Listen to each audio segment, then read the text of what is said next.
Sometimes it takes a good fall to really know where you stand. Hayley Williams, how often do you appreciate the pleasure of taking a deep breath? Have you stopped worrying about what the world can do to you, and instead focused on what you can do in the world? Do you actively appreciate your life as a part of your daily routine? Odds are you do not. I know I certainly didn't, until it was nearly taken from me. I've been riding bicycles around New York City since I was a child. While cycling in the city used to be considered something of an extreme sport, in the last couple of years the city built bike paths on many streets and avenues, making it safer. It was during this expansion that I was hit by a bus. In 2009 I would ride my bicycle to and from work every day, using bike lanes whenever possible.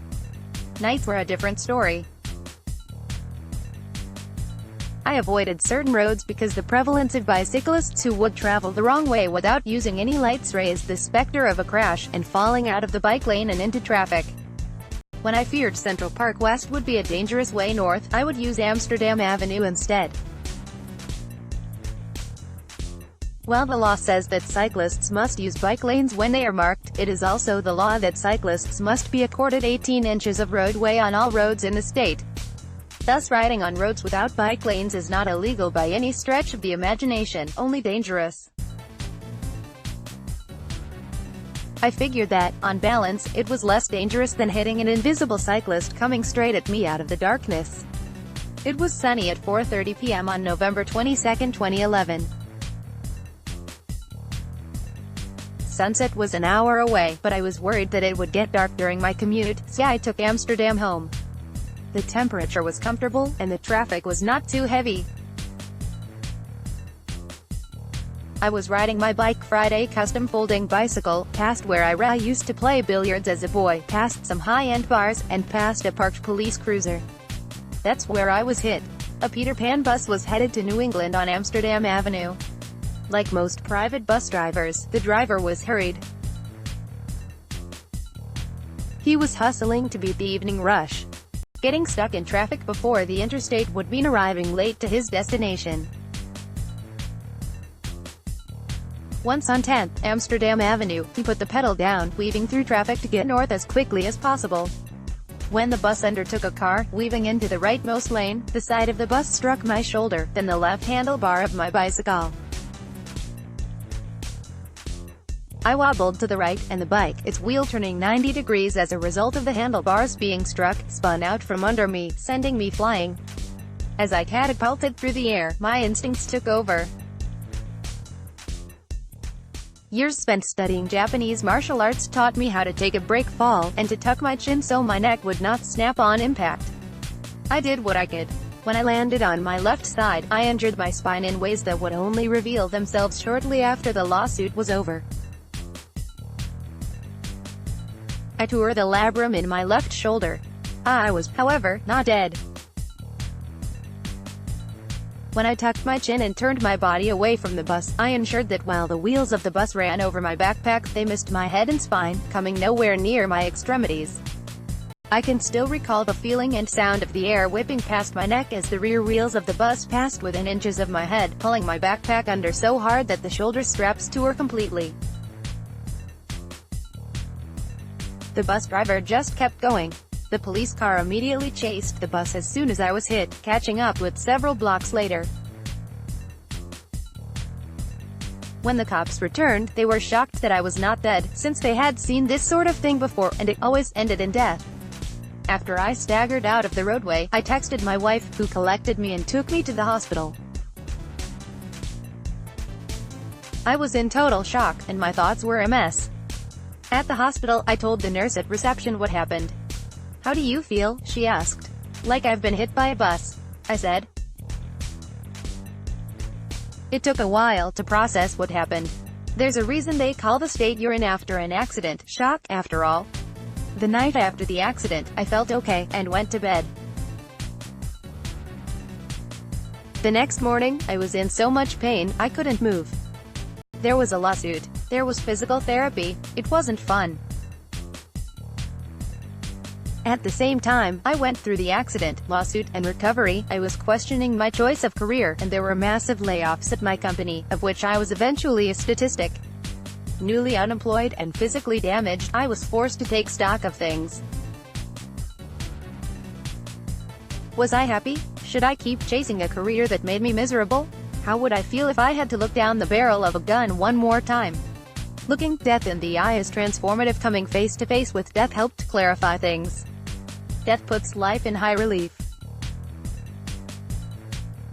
You take stock of the elements of your life and see them objectively because you aren't thinking about the experience of them so much as the existential question of, is there a point to this? Trust me, the question becomes easier to answer after a near-death experience. For a start, I knew I truly loved my wife and she loved me. Our relationship became stronger from enduring my injuries. I appreciate her even more with each passing day. She is one of the puzzle pieces that fits perfectly.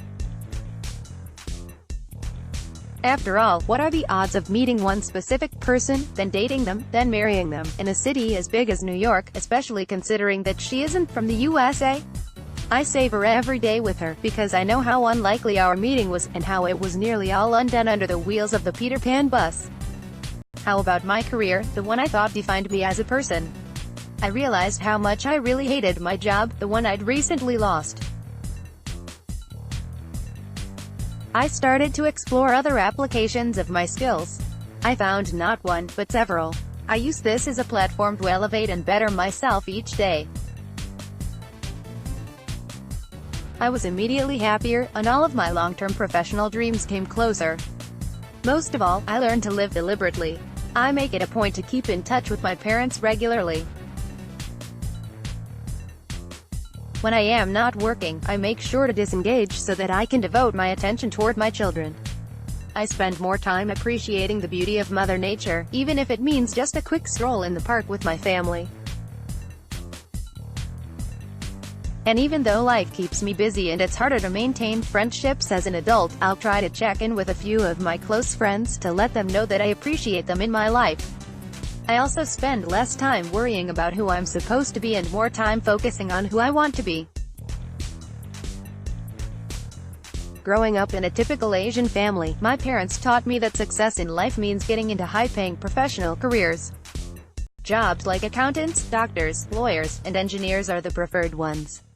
So, you can imagine how devastated they were when they discovered I became a graphic designer instead. At that point in life, I felt as if I'd let them down. Life hands us scripts all the time.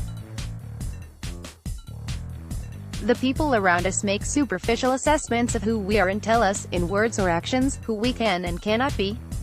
Sometimes they underestimate us because of how we look, or discount us because of how we sound.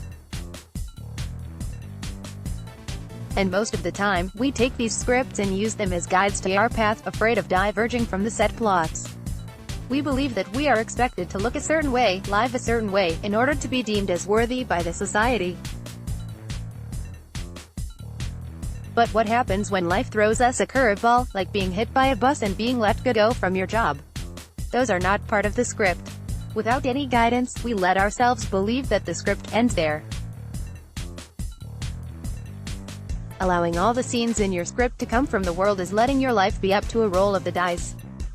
The truth is, we are the authors of our script. It is up to us to write the script we want to follow, because no one else is going to. We may face a disaster because that's part of the meta-plot of our scripts, but how we respond to it is up to us. We may not get to decide which cards we're dealt, but we get to decide how we respond to each of the cards. In the face of disaster, we can either let that moment become the defining source of lifelong disability or grievance, or we can use it as motivation to realign our priorities with the things that make us happy. There's this myth that one day the world will discover you while you're going about your mundane life. This just doesn't happen.